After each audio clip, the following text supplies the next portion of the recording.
Friends, आप सभी का स्वागत है हमारे Ram basic study YouTube channel पर। मेरा नाम धर्मेश कुमार और मैं आज आपके लिए पॉलिटेक्निक एंट्रेंस एग्जाम मैथ्स का 5th चैप्टर लघुत्तम समापवर्तक तथा महत्तम समापवर्तक लेकर आया हूं। दोस्तों, हम इसको इंग्लिश में लीस्ट कॉमन मल्टीप्लाई तथा हाईएस्ट कॉमन फैक्टर भी कहते हैं। दोस्तों, इसको शॉर्ट में एलसीएम और एचसीएफ भी कहा जाता है। तो चलिए स्टार्ट करते हैं। तो दोस्तों, पहले हम बात करते हैं हमारे लघुत्तम समापवर्तक के बारे में, यानी एलसीएम के बारे में। दो या दो से अधिक संख्याओं का लासा। दोस्तों, लघुत्तम समापवर्तक को हम शॉर्ट में लासा बोलते हैं। दो या दो से अधिक संख्याओं का लासा वह छोटी से छोटी संख्या अथवा न्यूनतम घात वाला व्यंजक है जो दी गई सभी संख्याओं अथवा व्यंजकों से पूर्णतः विभाजित हो जाता है। जैसे एक एग्जांपल लेके हम आपको बताते हैं। माना हमको 6, 8 और 12 का लासा ज्ञात करना है। तो दोस्तों, कैसे करेंगे? पहले हमें देखना है हमारी 6 से कौन कौन सी संख्या हमारी विभाजित हो सकती हैं। तो एक तो 6, 12, 18, 24, 30। और अब हम बात करेंगे दोस्तों हमारे 8 से कौन कौन सी संख्या विभाजित हो सकती है। तो 8, 8 दूनी 16, 8 तिया 24, 8 चौक 32। दोस्तों, हमारी ये संख्या हमारी 8 से विभाजित हो सकती है पूर्णतः। अब मैंने आपको बताया था पूर्णतः विभाजित हो जाता है, वही हम संख्या लेंगे। तो अब हम बात करते हैं हमारे 12 के बारे में। तो 12, 24, 36।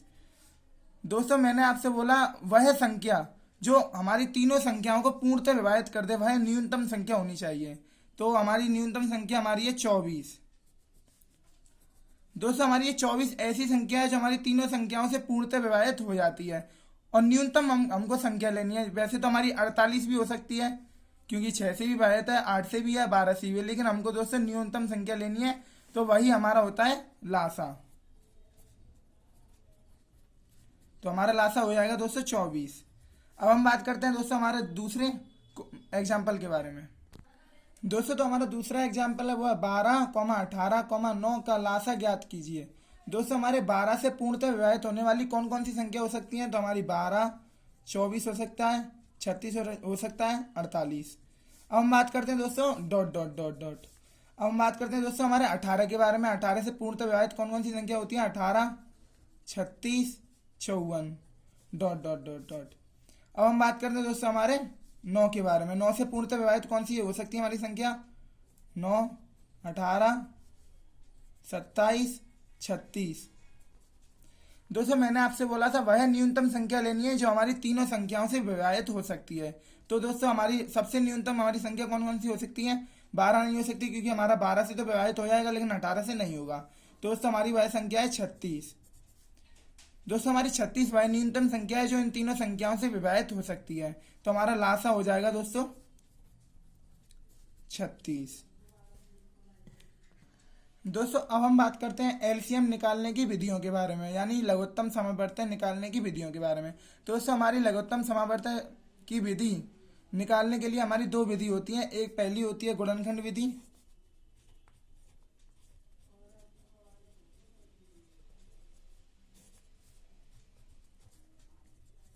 और दोस्तों हमारी दूसरी होती है भागफल विधि।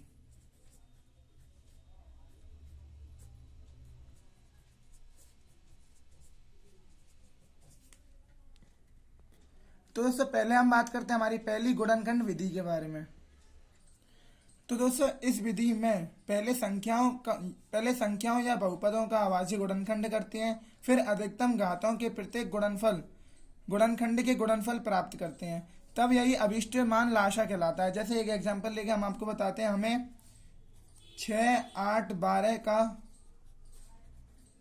लासा निकालना है गुणनखंड विधि से। तो कैसे निकालेंगे? पहले हम 6 के अभाज्य गुणनखंड करेंगे। तो 6 के गुणनखंड क्या होते हैं? 2 × 3।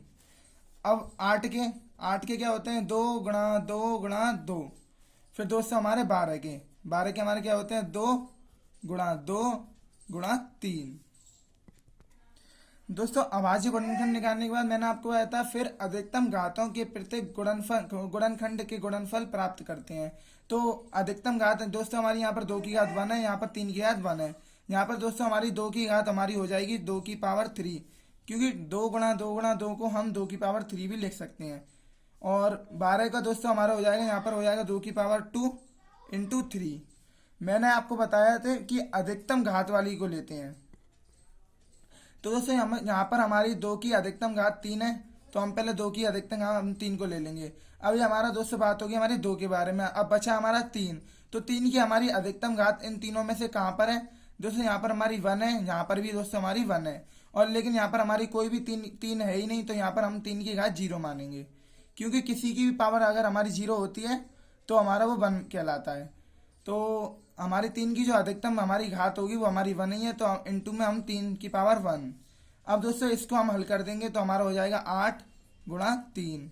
दोस्तों हमारा हल आंसर निकल के आएगा, वो आएगा 24। ये हो गया दोस्तों हमारा LCM।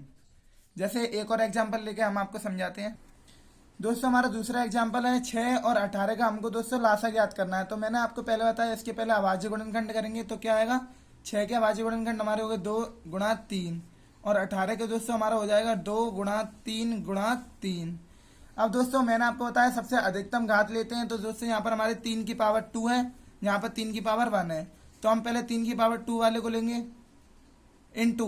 अब दोस्तों हमारी ये बात होगी 3 के बारे में। अब हम बात करते हैं बची कुची संख्या होगी, तो हमें हमारी 2, तो 2 की पावर यहाँ पर भी दोस्तों हमारी 1 है, यहाँ पर भी 1 है, तो हम एक ही लेंगे, तो हमारा यहाँ पर हो जाएगा 2। तो दोस्तों इसको हम खोलेंगे तो ये हो जाएगा हमारा 9 एंड गुणा 2। दोस्तों हमारा आ जाएगा आंसर 18। अब हम बात करते हैं दोस्तों हमारी दूसरी विधि के बारे में, जो है हमारी भाग विधि। दोस्तों इस विधि में अभाज्य संख्याओं से भाग देकर लासा निकालते हैं। वो कैसे? तो दोस्तों एग्जाम्पल के लिए हम लेते हैं, हमें 6, 8, 12 का लासा ज्ञात करना है भाग विधि से। तो दोस्तों पहले हम यहाँ पर लिखेंगे 6, 8, 12।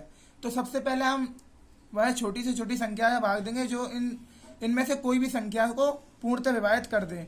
तो उससे हमारी होती है 2 से हम इसमें भाग लगाएंगे तो हमारा यहाँ पर आएगा 3, और इससे करेंगे तो यहाँ पर आएगा दोस्तों हमारा 4, और इसमें करेंगे तो 2 6 12, यहाँ पर आएगा 6। अब दोस्तों हम फिर 2 से लगाएंगे, क्योंकि यहाँ पर हमारा 2 3 से तो जाएगा नहीं, तो 4 में हम जा सकता है 2 का भाग, तो इसलिए हम 2 से द्वारा करेंगे। तो यहाँ पर हम 3 का 3 ही लिख लेंगे, यहाँ पर दोस्तों हमारा होगा 2, और यहाँ पर हो जाएगा 3। अब हम दोस्तों हम फिर से 2 से लगाएंगे, तो यहाँ पर हमारा बचेगा 3, यहाँ पर 1, यहाँ पर 3। अब दोस्तों हम 3 से लगाएंगे, तो 3 हमारे यहाँ पर बचेगा 1, यहाँ पर 1, यहाँ पर 1। जब तक हमारा 1 1 1 लास्ट में नहीं है तब तक हम भाग लगाते रहेंगे। अब दोस्तों इसके बाद हमको इन सभी संख्याओं से गुणा कर देना है। तो दोस्तों हमारा हो जाएगा 2 इंटू 2 इंटू 2 इंटू 3, यानी 8 2 4 4 दूनी 8, 8 गुणा 3। दोस्तों हमारा आंसर आ जाएगा 24 लासा। दोस्तों ये हमारी बात होगी एलसीएम यानी लघुत्तम समापवर्तक के बारे में। अब हम बात करेंगे दोस्तों हमारे एचसीएफ के बारे में। तो दोस्तों वह बड़ी से बड़ी संख्या अथवा उच्च घात वाला व्यंजक जो दी गई संख्याओं में से प्रत्येक को पूर्णतः विभाजित कर दे, उन संख्याओं अथवा व्यंजकों का मासा कहलाता है। जैसे एग्जाम्पल के लिए हम मानते हैं 6 8 12 का हमें मासा ज्ञात करना है, तो हम कैसे करेंगे? 6 को विभाजित करने वाली हमें कौन कौन सी संख्या होती है? एक 1 2 3 और एक 6। और 8 को विभाजित करने वाली हमारी संख्या होती है 1 2 4 और 8। और 12 को विभाजित करने वाली हमारी संख्या तो वो होती हैं 1 2 3 4 और 6 और 12। दोस्तों हमें हाई से हाई संख्या देखनी है जो हमारी तीनों से पूर्णतः विभाजित कर सके। दोस्तों हमारी वो संख्या है 2। दोस्तों हमारी 2 ऐसी संख्या है जो हम तीनों से पूर्णतः विभाजित हो सकती है। दोस्तों इसका एचसीएफ हो जाएगा 2। तो अब हम बात करते हैं हमारे महत्तम समावर्तन निकालने की विधियों के बारे में। तो दोस्तों इसकी भी हमारी 2 विधि होती हैं, पहली गुणनखंड विधि, दूसरी भाग विधि। तो पहले हम बात करते हैं हमारी पहली गुणनखंड विधि के बारे में।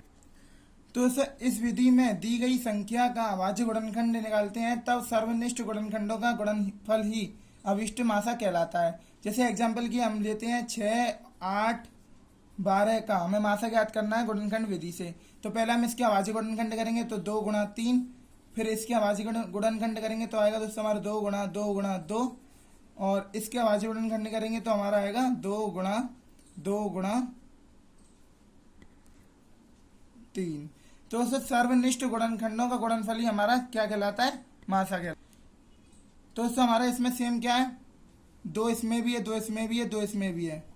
तो दोस्तों यही हमारा मासा हो गया, सिंपल। अब हम बात करते हैं हम दूसरी विधि के बारे में, जो हमारी भाग विधि। दोस्तों इस विधि में सबसे पहले छोटी से बड़ी संख्या में भाग देते हैं। इस प्रक्रिया को तब तक दोहराते हैं जब तक शेषफल न शून्य ना हो जाए। इसमें अंतिम भाज्य संख्याओं का अभिष्ट मासा कहलाता है। तो एक एग्जांपल लेकर हम आपको बताते हैं, 6, 8, 12 का भाग विधि से मासा ज्ञात कीजिए। तो दोस्तों पहले हमारी सबसे बड़ी संख्या वो है 12 और छोटी संख्या वो है 6 और 8। तो पहले मैंने आपको बताया था छोटी से बड़ी संख्या में भाग लगाते हैं। तो पहले हम लगाते हैं 6 से 12 को, 6 दूनी 12। दोस्तों मैंने आपसे बोला था तब तक भाग लगाएंगे जब तक हमारे इस पर शून्य ना हो जाए। दोस्तों हमारे यहाँ पर शेषफल जो है वो शून्य हो गया। अब हम भाग लगाएंगे 8 से 12 में। तो 8 से 12 में भाग लगाएंगे तो 8 एकम 8। यहाँ पर दोस्तों हमारा बचेगा 4। सॉरी दोस्तों, हमें सबसे छोटी संख्या से बड़ी संख्या में भाग लगाना है। तो हमारी सबसे छोटी संख्या है 6। पहले हमने 12 से तो भाग लगा लिया, अब हम भाग लगाएंगे 8 से। तो 6 का जब 8 में देंगे 6 एकम 6। यहाँ पर दोस्तों हमारा बचेगा 2। और फिर हम यहाँ से दोस्तों फिर से हम 6 ले लेंगे यहाँ पर। तो इसका जब लाएंगे तो हो जाएगा हमारा 2 तिया 6। तो दोस्तों मैंने आपको बोला था हमारा जो लास्ट भाजक है वो है 2। सबसे छोटा सा छोटा होना चाहिए। तो हमारा यहाँ पर 6 आया था, यहाँ पर 2 है। तो हमारा जो अभीष्ट मासा हो गया वो हो जाएगा दोस्तों हमारा 2। दोस्तों ये इस वीडियो का पार्ट 1 था, जिसमें मैंने आपको बताया अक्षर पदों का लासा और मासा किस किस तरीकों से निकाला जाता है। दोस्तों पार्ट 2 में मैं आपको चर पदों का भी बताऊंगा और कुछ इंपॉर्टेंट फॉर्मूले और इंपॉर्टेंट क्वेश्चन भी कराऊंगा जो कि एग्जाम में बार बार पूछे जाते हैं। अगर आपको हमारी ये वीडियो पसंद आई तो प्लीज़ लाइक कीजिए एंड हमारे चैनल को सब्सक्राइब कर दीजिए।